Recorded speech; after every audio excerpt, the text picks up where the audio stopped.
Good morning बच्चों, मैं Dinesh Kumar TGT physical education केंद्रीय विद्यालय पन्ना। आज की क्लास में आपका स्वागत है। जैसा कि बच्चों आज हम आपको पढ़ाने जा रहे हैं खो खो। तो खो खो के बारे में हम जानेंगे। तो हम खो खो की हिस्ट्री से स्टार्ट करते हैं। तो आइए शुरू करते हैं। खो खो एक भारतीय खेल है। इस खेल की शुरुआत पूना महाराष्ट्र में हुई थी। इस खेल की प्रसिद्धि एवं विकास का संबंध महाराष्ट्र में अखाड़ों व व्यायामशालाओं के विकास से है। हनुमान व्यायाम प्रचारक मंडल बड़ौदा के द्वारा इस खेल को आधुनिक रूप प्रदान किया गया। अखिल महाराष्ट्र शारीरिक शिक्षण मंडल की स्थापना सन 1928 ईस्वी में की गई, जिसने इस खेल के विकास में अभूतपूर्व सहयोग दिया। दक्कन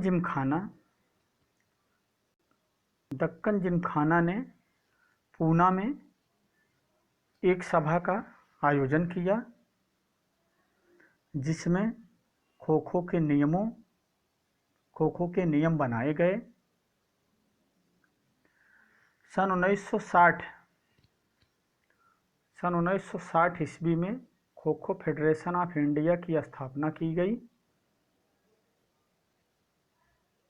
इसी वर्ष प्रथम राष्ट्रीय चैंपियनशिप की शुरुआत हुई पुरुषों के लिए। सन 1961 ईस्वी में महिलाओं की खो खो चैंपियनशिप की शुरुआत की गई। सन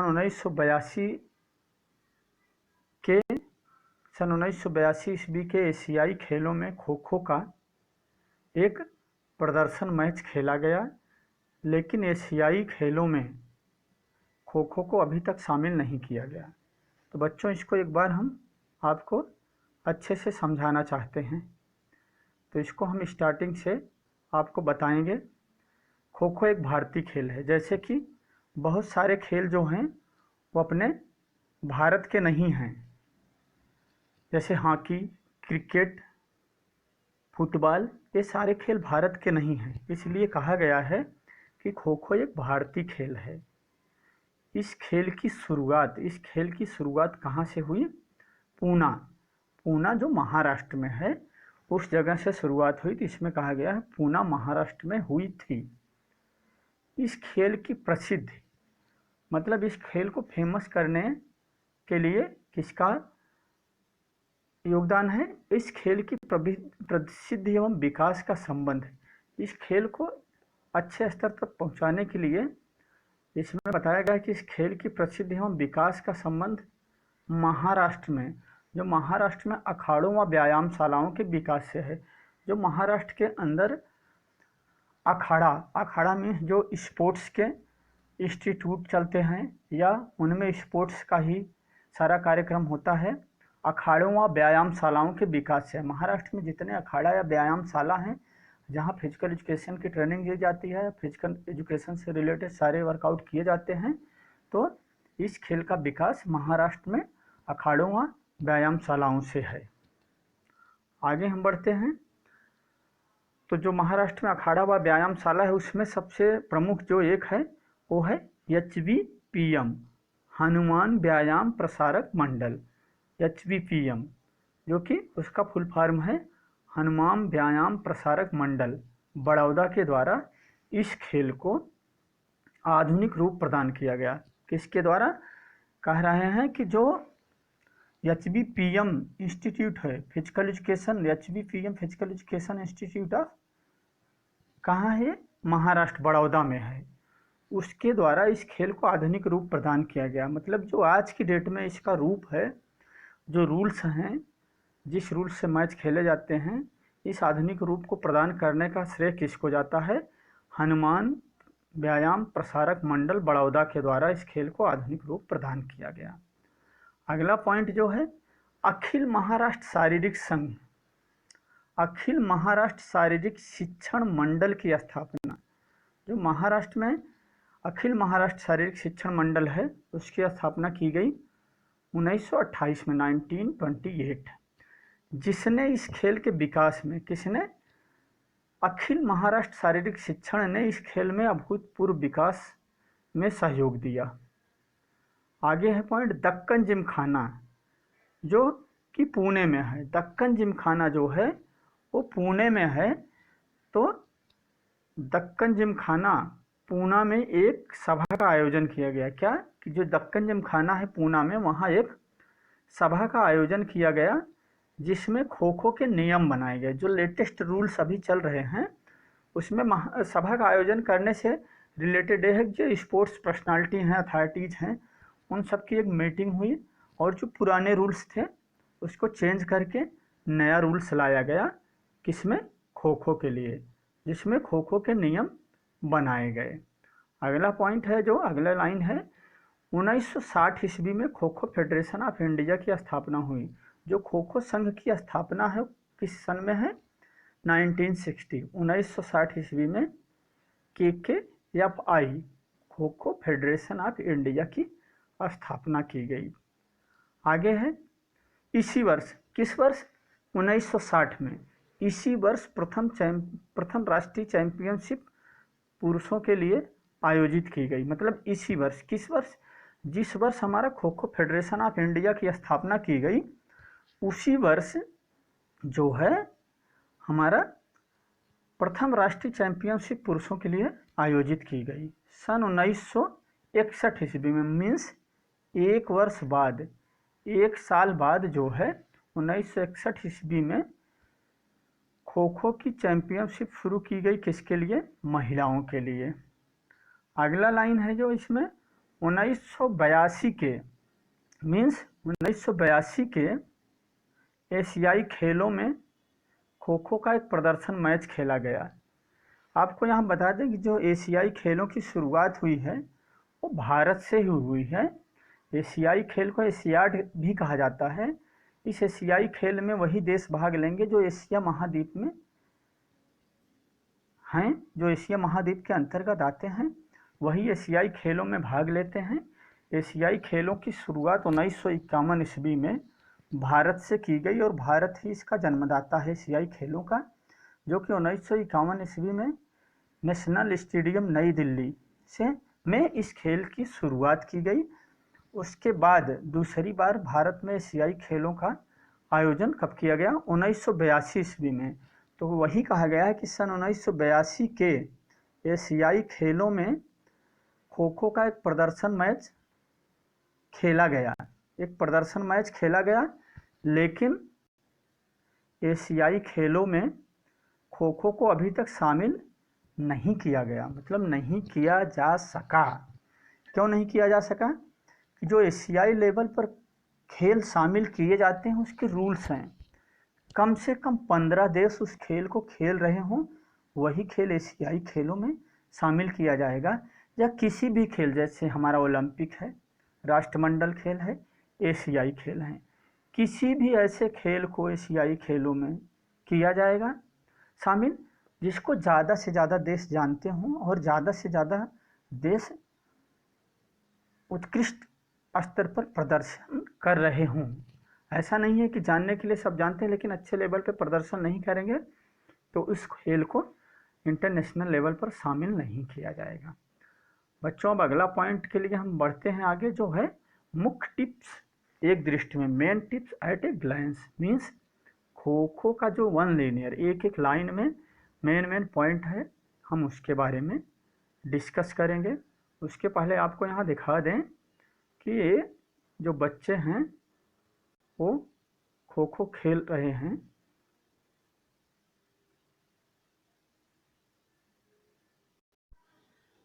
तो बच्चों, जैसा कि अगले पॉइंट में हम बढ़ेंगे कि पॉइंट नंबर 1 जो है क्रीड़ा क्षेत्र का आकार। क्रीड़ा क्षेत्र का आकार क्या है? आयताकार। जो क्रीड़ा क्षेत्र का आकार होता है वो कैसा होता है? आयताकार। अगला पॉइंट है पॉइंट नंबर 2, लाबियों सहित कुल क्षेत्र जो है 31 गुणे 21 मीटर जो हमारी लाबी है उसके साथ जो कुल क्षेत्र है कितना, जो हमारा फ्री जोन जो फ्री एरिया है इसको लेके 31 मीटर लंबा और 21 मीटर चौड़ा है। अगला पॉइंट जो है यहाँ कट लगा हुआ है क्रीड़ा क्षेत्र की लंबाई व चौड़ाई। ये पहले थी, अभी रूल्स चेंज हुए हैं तो उसके अकॉर्डिंग चेंज किया गया है, इसलिए यहाँ क्रॉस का निशान लगाया गया है। तो पहले क्या था 29 गुणे 16 मीटर, 29 मीटर लंबा होता था और 16 मीटर चौड़ा होता था क्या, खो खो का क्रीड़ा क्षेत्र। लेकिन अब इसको कैंसिल करके लेटेस्ट रूल्स के हिसाब से जो पहले क्या था महिलाओं तथा जूनियर्स के लिए क्रीड़ा क्षेत्र, जो क्रीड़ा क्षेत्र महिलाओं तथा जूनियर्स के लिए था वो अब सबके लिए कर दिया गया है। वो क्या है 27 गुणे 16 मीटर, 27 मीटर लंबा और 16 मीटर चौड़ा। तो इस प्रकार से जो लेटेस्ट रूल्स के हिसाब से हुआ है वो है। अगला पॉइंट क्या है, पॉइंट नंबर 5 फ्री जोन। जो फ्री जोन पहले क्या था, पहले था 2.75 ब्लैक पेन से कटा हुआ है, अब उसको कर दिया गया है क्या 1.50 मीन्स 1 मीटर 50 सेंटीमीटर कर दिया गया है। जो पहले 2 मीटर 75 सेंटीमीटर था, 1.50 इंटू 50 मीटर इंटू 16 मीटर। अगला जो पॉइंट है पॉइंट नंबर 6 है, अंत में दोनों आयतों का माप। जो दोनों आयत होते हैं कहाँ, पोल के पास, अंत में जो दोनों आयतों की माप है वो क्या है, जो पोल से बाहरी हिस्से में निकलता है बॉक्स, जो फ्री जोन कहलाता है। वो पहले था 16 मीटर लंबा और 2 मीटर 75 सेंटीमीटर चौड़ा, जो अब लेटेस्ट रूल्स के हिसाब से 1.50 कर दिया गया है। अगला पॉइंट है प्रत्येक लेन में वर्गों की संख्या। प्रत्येक लेन में वर्गों की संख्या, वर्गों की संख्या कितनी है 8। जो लेन डिवाइडेशन होता है उसमें जो वर्ग बनते हैं वो है 8 वर्ग होंगे। अगला पॉइंट है पॉइंट नंबर 8, एक वर्ग की दूसरे वर्ग की दूरी कितनी है 2.30 मीटर। तो जैसे पोल से पोल के बीच में जो वर्ग बनाए जाते हैं, लेंस बनाए जाते हैं, पोल से पहली लेन जो बनेगी वो बनेगी 2 मीटर 2.50 मीटर, 2 मीटर 50 सेंटीमीटर पर पहली लेन बिछेगी। उसके बाद से प्रत्येक लेन क्या होगी 2 मीटर 30 सेंटीमीटर पर बनेगी। वर्ग का आकार, वर्ग का आकार जैसा कि आप जानते हैं कि 35 इंटू 30 सेंटीमीटर है। पहले क्या था वो 30 इंटू 30 का बॉक्स होता था। जब रूल्स चेंज किए गए, लंबाई में कमी की गई तो उसको घटा दिया गया और पोल से पोल की तरफ बॉक्स को बढ़ा दिया गया। पहले 30 इंटू 30 सेंटीमीटर का था, अभी जो 35 सेंटीमीटर लंबा और 30 सेंटीमीटर चौड़ा कर दिया गया है। अगला पॉइंट जो है हमारा पॉइंट नंबर 10, जो पॉइंट नंबर 10 है वो मध्य गली से विभाजित प्रत्येक कोट। मध्य गली से विभाजित प्रत्येक कोट वो क्या है 7.85 मीटर। जैसे कि हमारा जो पोल है, पोल से जो लेन बनाई जाती है एक तरफ तो 16 मीटर की चौड़ाई की तरफ, तो उसमें 8-8 मीटर होता है। पोल से 15 सेंटीमीटर एक तरफ हो, 15 सेंटीमीटर दूसरी तरफ, उसको 15 सेंटीमीटर माइनस करेंगे 8 मीटर में तो हमारा 7.85 मीटर ही बचेगा। आगे बढ़ते हैं, देखते हैं अगला पॉइंट जो हमारा है। अगला पॉइंट है 11 नंबर। 11 नंबर पॉइंट में दिया गया है जो कि वर्गे में बैठे खिलाड़ी को क्या कहते हैं, अनुधावक या चेजर कहते हैं। जो हमारे अनुधावक होते हैं जो चेज करते हैं उनको चेजर बोलते हैं। अगला पॉइंट जो है अनुधावक के विरोधी, अनुधावक के विरोधी को क्या कहते हैं, उनको धावक या रनर कहते हैं, वो रनर होते हैं। अगला पॉइंट जो है खो खो मैच की इनिंग। खो खो का जो मैच है वो 4 इनिंग्स में निर्धारित किया गया है, जो 2-2 इनिंग्स दोनों टीम को दी जाएगी। अगला पॉइंट है कुल इनिंग्स। कुल इनिंग्स कितनी होती हैं 4, 4 में 2-2 इनिंग्स दोनों टीमों को दी जाएंगी। अगला पॉइंट जो है मध्यांतर का समय जो हमारा हाफ टाइम है वो कितना है 5 मिनट का। और प्रत्येक इनिंग्स जो 16 पॉइंट है, प्रत्येक इनिंग्स का समय वो है 9 मिनट का। प्रत्येक इनिंग्स हमारी 9 मिनट की होती है, जो कि हर एक टीम को 9-9 मिनट का 2 बार दिया जाता है। जैसे एक टीम आई 9 मिनट खेली, फिर जाके रेस्ट की, फिर आई 9 मिनट खेली, फिर 5 मिनट का रेस्ट, उसके बाद आएगी तो फिर 9-9 मिनट का अगला टीम खेलेगी। अगला पॉइंट है पॉइंट नंबर 17, खिलाड़ियों की संख्या। खिलाड़ियों की संख्या कितनी है 9+3, 9 खिलाड़ी प्लेइंग होंगे और 3 खिलाड़ी अतिरिक्त होंगे, एक्स्ट्रा होंगे। तो इस प्रकार से 9+3 तो 12 खिलाड़ी होते हैं। अगला पॉइंट जो है पॉइंट नंबर 18, अधिकारी।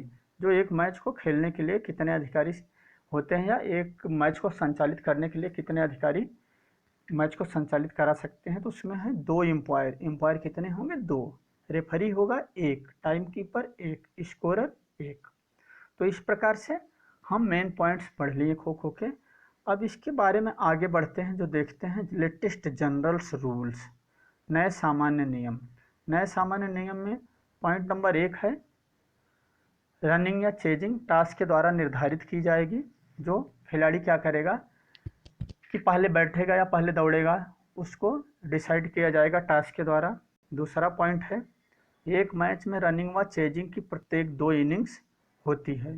मीन्स हर एक टीम को 2-2 बार मौका मिलेगा, या 2 बार दौड़ेगी टीम या 2 बार चेज करेगी। ये है प्रत्येक इनिंग्स को 2 टाइम मिलेगा।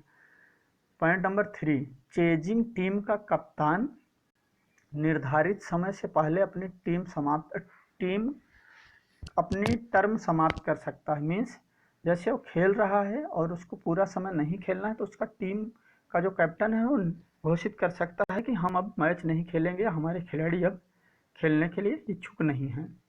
जिस टीम का स्कोर अधिक होता है वह टीम विजेता होती है। अगला पॉइंट है जब कोई रक्षात्मक खिलाड़ी आउट होता है तो उसे सिटिंग बॉक्स में जाने के लिए लॉबी का ही प्रयोग करना चाहिए।